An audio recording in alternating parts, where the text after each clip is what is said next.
So this is the terminal, SIM card and the battery. At the back we have the SIM card slot and 3 SAM slots, which are for transactions.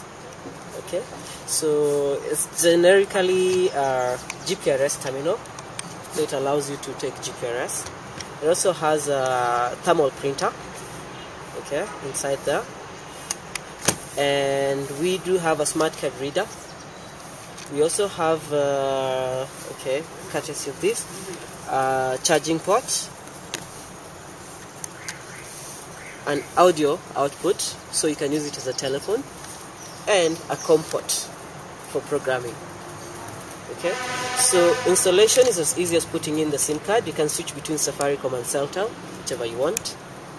Put in the battery correctly, okay, and power it on. Okay, so power it on. Good.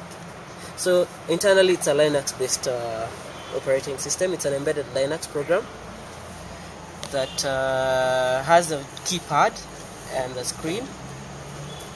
So what I have is a small program that can be used to vend airtime.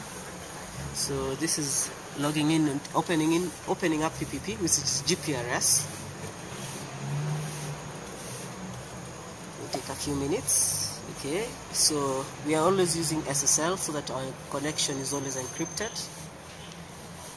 So SSL connection done. This is for debugging. So this is a menu we get. So we have an administrator menu. So in the administrator menu, you can go in, you get user management. In the user management, you can get user addition, deletion, change password, and user list. Okay. And account management, you can get the credit balance, sales report, transaction reports, etc. Under software, you can get to software info, and you can do online upgrades. Under stored vouchers, this is functionality that hasn't been done yet, but you can store vouchers on the terminal so that you don't have to go over the net and back every time you need a voucher. Okay. And then now this is a voucher menu. This is dynamically generated from a remote server every time you boot up. So we get example of Celtel, MyJobsI, and MTEL as networks. Go in, you get the different denominations for each voucher. You can say, let's say Celtel 300, and you want 2 of them. Okay.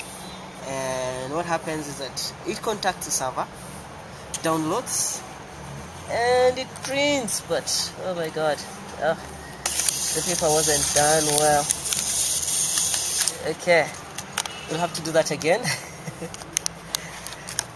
Okay, so let's do another voucher. MyJobsI. Let's say MyJobsI, 2 of them. So contact the server again and print.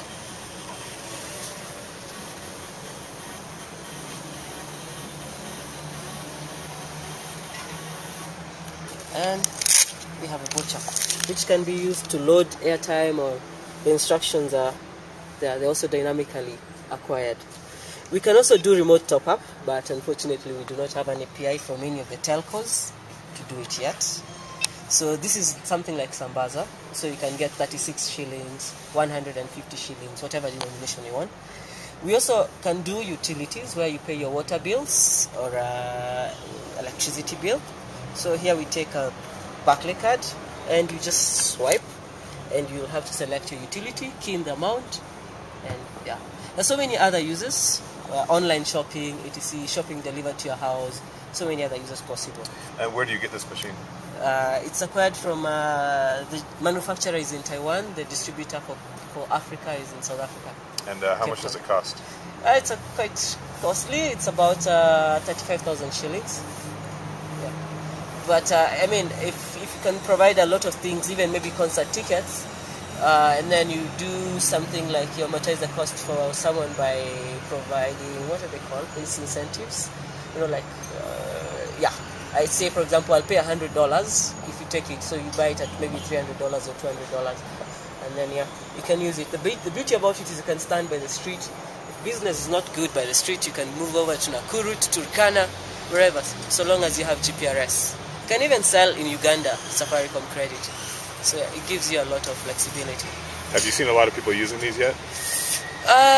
Not yet. Yeah, and you see the beauty about it is that you cut out the whole chain of generate pins, send them to some printer somewhere, shipping them back, managing the batches. Here the batches are managed on the server. Yeah, so Okay. it's all electronic. And then there's no concept of dead stock, since you print what you need. So yeah, it's also good for you.